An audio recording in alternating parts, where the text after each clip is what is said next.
Thanks, everybody, for sticking with us. This is our final segment here. We'll go for about 20 minutes, but we want to make sure that, we introduce you to Chris Crothers, common good candidate. He's running for Ottawa County Commissioner in District 4, which is in Zeeland. So, Chris, welcome to the program.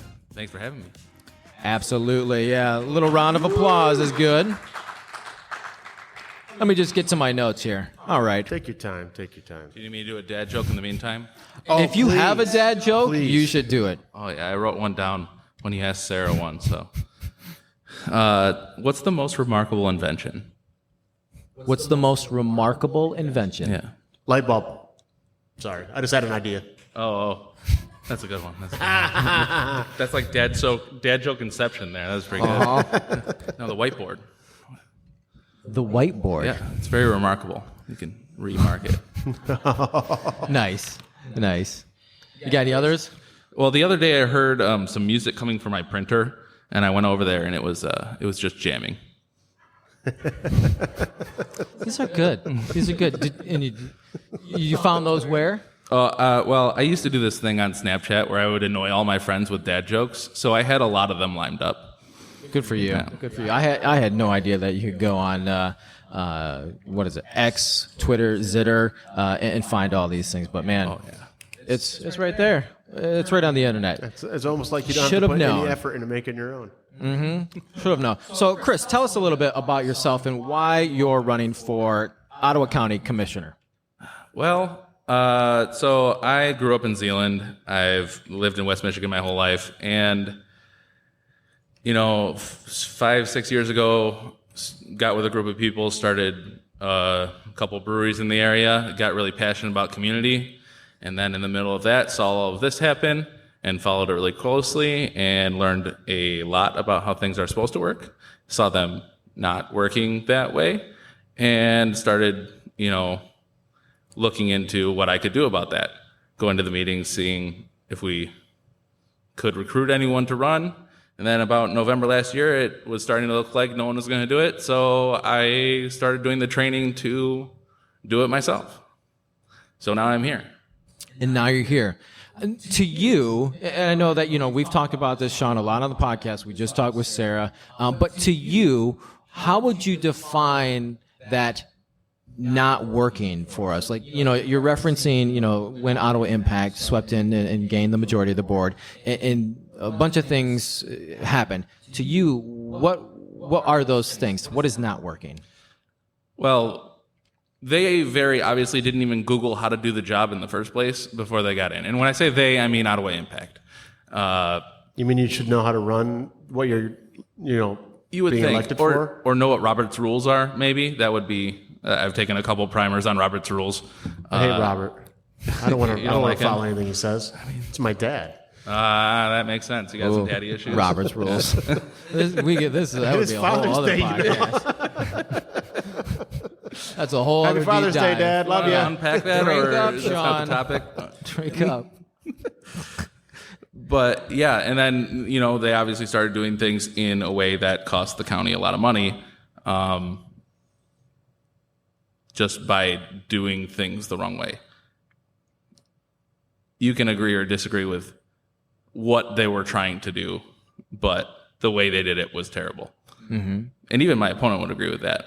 But because Jacob, he ran Ottawa Impact or as an Ottawa Impact candidate, and then broke away. And the reason he broke away was just because of how they did it, not because he disagreed with the things they were doing, but how they did it. Mm-hmm. So the how they did it is why I became concerned in the first place, but then looking into, well, what are they actually doing? And what they're doing is just trying to impose their personal beliefs onto the county and onto policy. And I personally believe that my personal politics shouldn't affect how I do this job. I need to represent the people and what they tell me they want, not what I want to do. Mm-hmm. And what do the people want? Well, they want us to not waste their money. They want nice parks. They want to provide human services. They want a good, healthy culture at the county so that they can actually do their jobs. I mean, Yeah. I've just barely started door knocking, so we'll see what Zeeland and surrounding area tells me as I door knock. I'm really excited to see that. So when you're out door knocking and meeting people, what do you tell them that is most egregious to you about the spending, about how money has been spent? I mean, it's the lawsuits, right? I mean, that's where most of the money is being spent. I mean, the most recent thing being they hired John Gibbs and then fired him in the wrong way, making it cost us more. That's why, Doug Zylstra was the only one to vote no on firing him. And that was because they needed to do it in the correct way so it didn't cost us a ton of money. Well, they didn't do that. So that's regarding money, that's on the most recent and the biggest thing that I've seen. It's pretty easy to spend somebody else's money. Yeah. Just saying. Well, I get. Can I borrow $20? So there have, Shawn, if you were to guess how many lawsuits have occurred over almost an 18-month period? 6. 6? 6. Ooh, you're really close. I think it's 5. I got 5 that at least I could remember. Let me see here. A wrongful termination and interference lawsuit against the health director, Adeline Hambley. A religious discrimination lawsuit against an Episcopal priest, the wrongful termination and defamation lawsuit against John Gibbs, which you just cited. There was the lawsuit for violations from Michigan's Open Meeting Act against the people of Ottawa County, and then the age discrimination lawsuit against a potential hire for an executive aide position for John Gibbs. So, I mean, just within this short term, there has been a literal handful of these lawsuits and a bunch of money going to Coleman Legal Group, which has this conflict of interest. Joe Moss's business partner is the nephew for the head of the Coleman Legal Group. So when people, when you go out telling people hey, your money is being spent here in these lawsuits, I mean, how are they responding? Are they surprised, or are some of these people that you meet supporters of Ottawa Impact and in disarray? How's that going? I have yet to knock a door of an Ottawa Impact supporter, but I've barely started. So I'm nowhere near as far as Becky Patrick has gotten through. I went door knocking with her, and it was fantastic. But most of the time it's yeah, I've heard whisperings of that. I've heard people talking about that, and they want to know more. They want, and well, some people don't. They're just I don't do politics. And it's okay, that's fine. I say that all the time. I wish I said that. Close the door on that. I don't do politics. I don't got time for that. Do you have a rebuttal to this? Or well, wait a second. I got something really important to you. They always ding dong on our door the second we're trying to get the kids down, and the dog goes nuts. And by the time I get the door, they don't want to talk to me.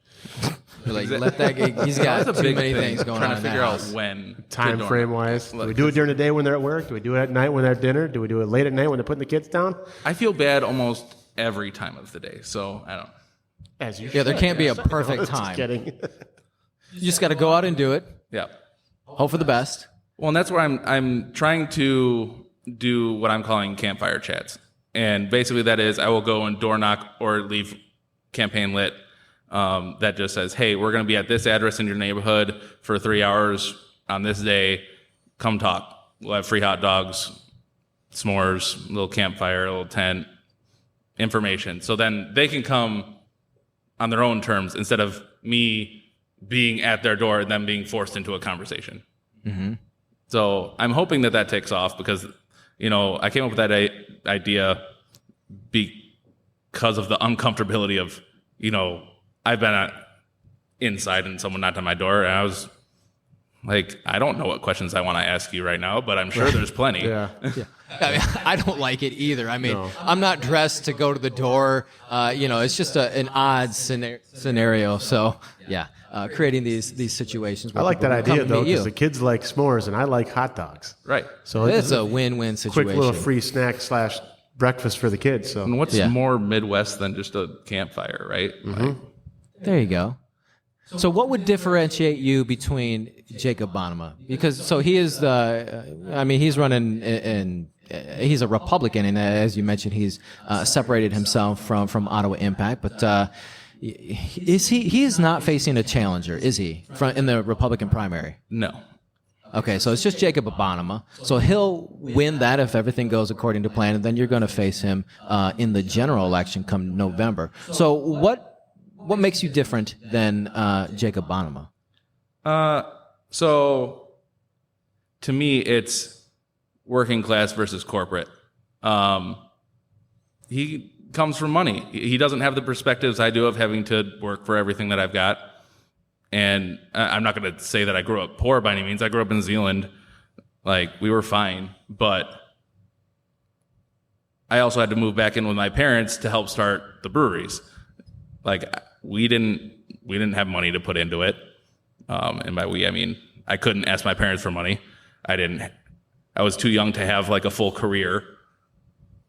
Started up by then and then big savings. Mm-hmm. So I bring a lot of working class knowledge and experience, working in factories, working service jobs. Relatable with the community around you of everybody who's got to do the daily grind. Right. I'm a bit of a workaholic. I've been working 80 plus hours for 5 years now. So. Oh my God! I can relate with that. Yeah. So I mean, this is referencing your brewery then, right? So Yeah. you started a brewery, Tulip City Distillery. Yep. That was my baby. We were also, Hopland Distillery on the north side was the other location. And that's where my brew equipment was. So that's, Okay. I basically lived there. I had a hammock in the back for when I, had those long days where like something was just running in the background. I just had to be there to Make sure it didn't blow up. or flood the place or whatever. How come we don't have any of those samples around the table here? Oh, we should next time. I can think of a new sponsor Beer for the and podcast protein right bars. now. Gets us through the night. We got some meal replacement bars, and we got some adult beverages too. That would be great. Yeah. So what got you into being a brewer and thinking, all right, I'm going to open up my own Yeah. brewery? Well, it was kind of the whole engineer to craft brewer kind of pipeline. I was in CNC programming and CAD drafting, and I don't know, the algorithm got me into craft brewing. I had planned my buddy's bachelor party. We went and brewed at Saugatuck Brewing Company. They had that brew on premise. And while we were there, I nodded to my buddy. I'm like, I'm going to spend all my money on this hobby now, aren't I? And then I did. And then I got a job after my day job at the local homebrew shop. Ended up meeting a bunch of people there in the brewing industry and met the guys who were opening Hopland, helped them open Hopland. And then when the opportunity for Tulip City came, that became my baby with that team. Okay, nice. Yeah. So How was your Got to run with a passion. yeah. how was your first beer? The first beer that you brewed, did it taste Surprisingly, it was good. So I always recommend if you're going to brew like one of those kit beers, because that's where you start, do a stout. You can cover up any of the bad stuff in a stout. Because at the end of the day, if it tastes bad, you can put a flavor in a stout and it tastes good. So Throw a little chocolate, a little vanilla, a little coffee in there. I mean, Noted. your first like 5-10 batches are just learning the process. So even if your first few are bad, you're just learning the process. Don't worry about it. Don't worry I about don't think it. my You'll get first better. brew was bad. I did an amber the first time. Yeah. I mean, I never drank it, but I don't think it was bad. What, did you just not put it in bottles or something? Like I did. I just don't know where they went. You've also had some you've done Whiskeys, little yeah. whiskeys, right? Yeah, little, I've little done some barrels. collaborations on whiskeys and stuff like that. Yeah. Yeah, I got some 2 vines of Centennial hops growing in the backyard. I got them from my neighbor. He'd been growing them for a couple of years, so he was gracious enough to split his vine or whatever. So those are growing right now. Love it. And I think they're around the trampoline in the backyard. I got this like 12-foot poles, and hopefully they'll grow all that way up because they can, and that's what they do. So, but I am not going to brew any beer. I don't have That's any what you interest say in that. now. Then you're I'll going to just look at it and drink be it. like, well, wait a second. Maybe I could just, if I take a couple off. yeah. All right, let's talk a little bit about if you were elected, to become county commissioner in your district, what would your agenda look like? I've asked this question too. Like, what would you do on day one? And everybody's like, well, I'm not gonna come full force, day one. Like, here we go, because I think they're trying to stay away from what happened previously. But if you were board chair, if you got input onto the agenda, what would you put on that agenda? It would be making the board rules more equitable and fair. Think about it. Joe Moss took away the ability for other commissioners to have a say in a meeting. It's only the chair that gets to say something. That's not how it used to be. How that underrepresents everyone else in this county. There's also, they also added the ability to talk about things that aren't in the purview of the county. And I think that's not productive. It's made it so these meetings take so long, and that's how they're justifying the fact that they need a raise, money. Right? Mm-hmm. So overtime costs. Well, they made it overtime. That was their choice, right? So I feel that was voluntary, but Well, if you get paid by the hour, why not drag your feet if you can get a little extra dollar at the end of the day? yeah. Unless you're the one paying for it. Where is that process? I know it was in limbo. Is it still in limbo about getting the commissioners an increase in pay? I mean, other people may correct this, but I believe that it's in a gray area where it might still need to be brought up and voted on by the Board of Commissioners for it not to go into effect. Even if it's not legally done in the first place, it still was recommended by that compensation board. Mm-hmm. So as far as I know, when I was reading the MCL, if no one votes on it, if it's never brought up to vote, it automatically goes into effect. Now, I feel like that just opens Ottawa County up to a lawsuit. So what the board should do is bring it up and vote against it to save us from another potential lawsuit. But I don't think they're going to do that. Well, they're getting so good at lawsuits nowadays. Why break, just why add break another the to the trend? list. They are getting really good. Just saying. Just saying. What would so let's just say an Ottawa Impact Commissioner or two after the 24 election still remains on the board. How would and if you are putting out a lot of hypotheticals here, and if you are elected, how would you work with an Ottawa Impact Commissioner? So clearly they've set the bar by just for example by not stated that you've stated already, kind of not giving commissioners that time to speak during their previously a lot of time after the meetings or during the meetings, but then even now kind of like removing or not placing them in committees, especially as they pertain to their districts.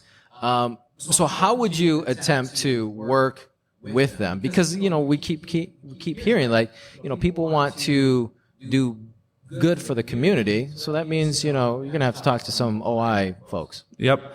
And I think this is kind of like pre your question, but I do think having one or two people with those viewpoints on the board is representative of Ottawa County, right?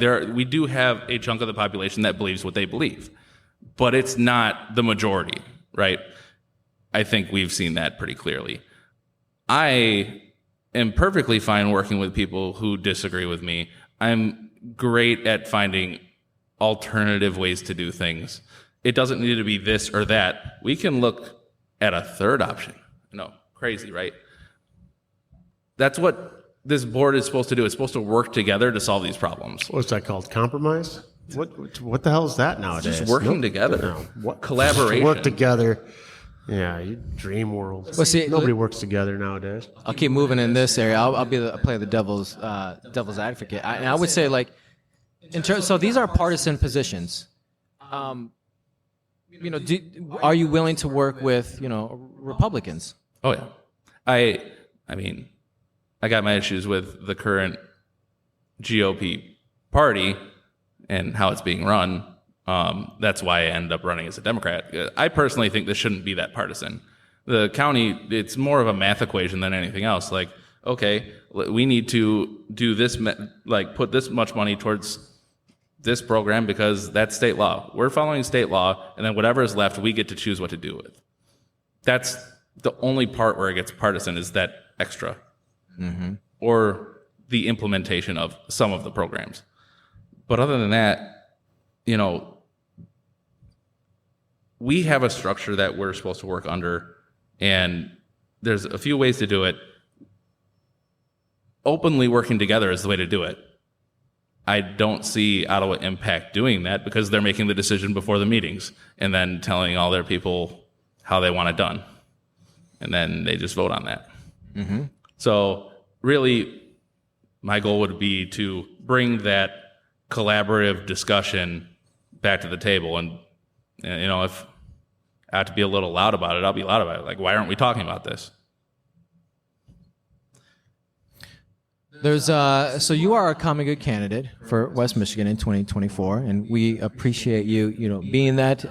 And this is a recognition or I say that candidates self-select themselves. So we have a campaign or a platform that supports trustworthy leadership, responsible governance, genuine belonging, ethical conduct, service before self, and love in politics. So candidates like yourself and anybody else, whether they're a Democrat, Republican, or an independent candidate, they can commit to these ideals and organize in their community around these things. So, as a common good candidate, could you tell us why you wanted to become a common good candidate? Actually, listening to your podcast was one of the reasons why I thought about running, because I feel like the ability to critical think and push forward for the common good is lost on so many people. And I feel like I have a good background and good motivations towards all of this. And, you guys represented how I was feeling, which is what drove me here. The big thing was transparency and inclusivity. Those are huge to me. Yeah, and how would you, so like the transparency and like the genuine belonging or inclusivity, how would you implement that if you were a commissioner? Like what would you put on the agenda or put forward? Commissioner Crothers, how would you put forth more transparency and genuine belonging, inclusivity? Well, it goes back to that whole collaborative discussion about why we're doing what we're doing. Ottawa Impact has, done all of their work in the shadows and then pushed a narrative when in public. They've not talked to the media. Like you were saying earlier, they were selective about what media they choose to talk to. Even this weekend, they were out at a Turning Point event in Detroit, and they specifically said, we're only allowing these media in. Why are they in Detroit when they're representing Ottawa? Just a question. I'm just curious. It's so just real quick, this Turning Point event, it was out in Detroit, and it's a big, so Turning Point is this big conservative organization. They travel around the country, supporting conservative candidates. It's also an event to raise support for President Trump and rally around Vivek Ramaswamy, Steve Bannon, and the like kind of the like characters. Ottawa Impact, Joe Moss and Sylvia Rhodey were, however it came to be, invited to speak on like at a quote unquote breakout session on what they've done in Ottawa County. And so what have they done? All the things that we've talked about here in previous episodes, right? Lawsuit, what good have they done? Lawsuit. That's all I've gathered. Well, there's they a haven't ton come of and people. talked to me yet to give me any other thing. So A ton of people who love that blueprint, so they're sharing that blueprint with others, and that's what that means. Why they're in Detroit, because they want to expand Gotcha. their mission. Yeah. I digress. Where were we? no. Inclusivity and transparency, and bringing that to the board. Yeah, inclusivity. I mean, one of the first things they did was get rid of the DEI department. And,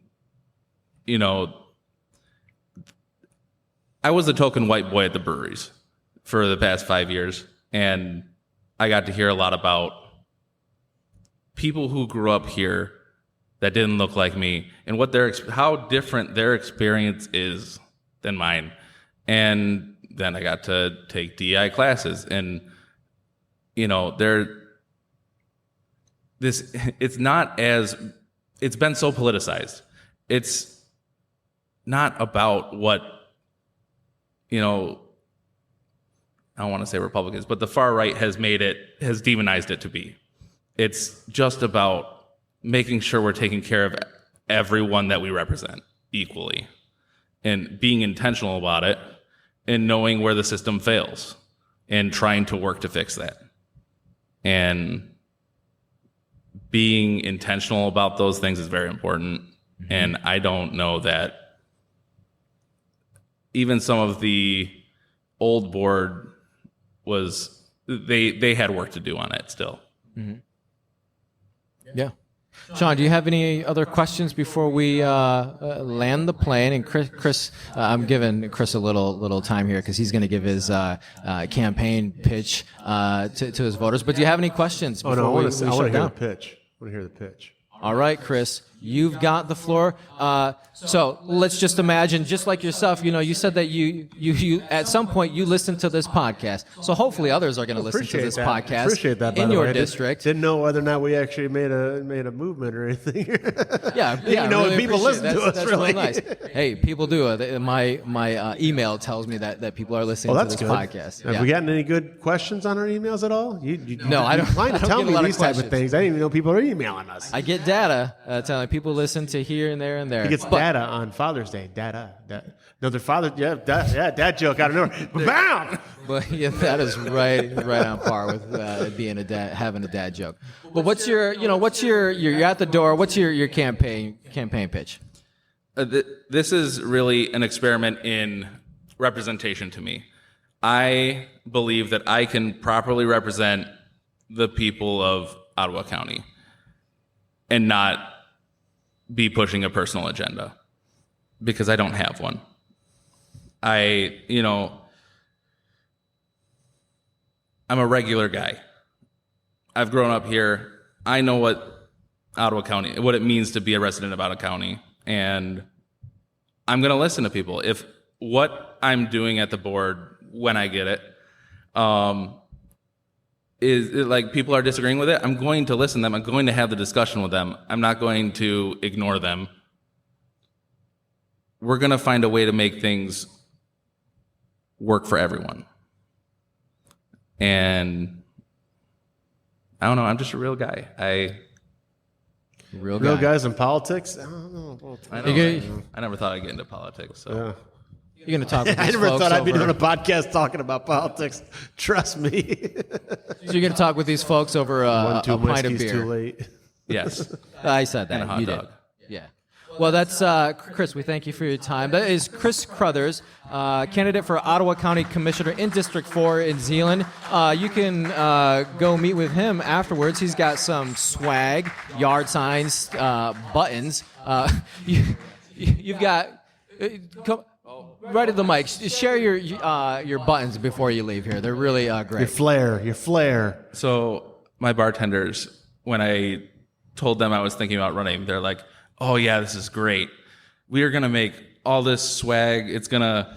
We got mothers for Crothers. We got grandmothers for Crothers. We got brothers for Crothers. Southerners for Crothers." So then I found out I could make those buttons relatively cheap. So I was like, "All right, here we go." So I started making them. Real nice. They are out of that back table. You can pick one up on your way out. Thanks again, Chris. Thanks, Chris. My pleasure. Oh, friends, it has been quite the evening, and we appreciate your time. We are going to land this plane, right, for real.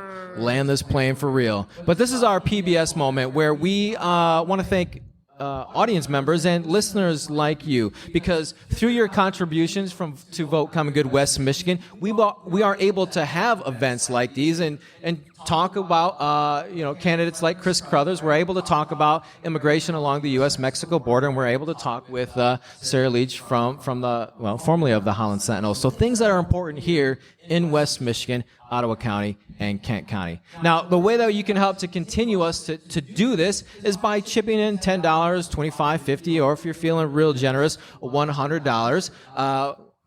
We've got send 30. $30, whatever you got. We're at the back table there. You can pick up some swag when you donate. Like I mentioned before, we got T-shirts, some yard signs, and some stickers. And those things go a long way. We just want you to take something as you go. So please do. Something to remember us by. That's right.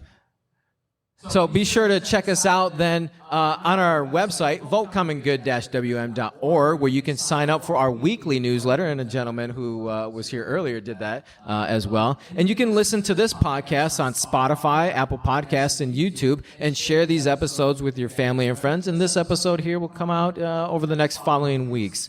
And finally, be sure to follow our Facebook and Instagram. We are just hovering under 1,000 listeners, so if you give that little thing a like and follow, that'll really help the algorithm to push us over. It goes a long way. And finally, thanks everybody for joining this live Common Good Conversations event. Till next time. Hold on, what did you take away? What did you take away from the night? Oh, you want me to give a takeaway? Yeah, what did you take away? Okay, let's put a little pause here. Dramatic effect. Takeaways. It was so I'm always in talking with Doug and going down to the border. I am always just learning a little bit more about what I didn't know. When I started to learn more about what you don't know. What I don't know, if that makes any sense. As I'm putting the outline for our conversation, I'm coming across this trivia.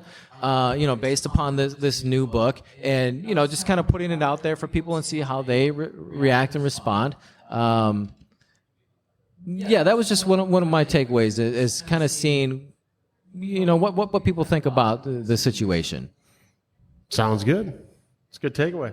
Yeah, and then with Sarah, it's really good to talk with her in person, just to have her take on things and hear her point of view, and really she feels really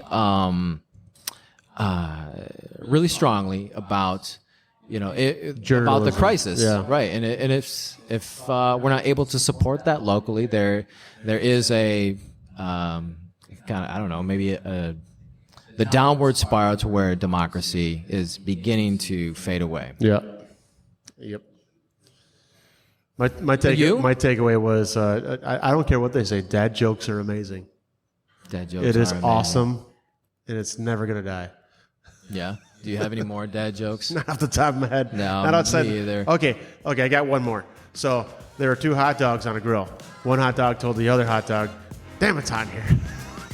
The other hot dog said, "Oh my God, a talking hot dog." Yep. Yeah, I heard that one before. Nice job. You could probably take it. And there were muffins. You didn't hear it ever. You take that one home to the kids. They'll love it and appreciate it. Thanks, everybody. Can I finish this now? Do it. Thanks, everybody, for joining this live Common Good Conversations event. Till next time, be the common good in West Michigan.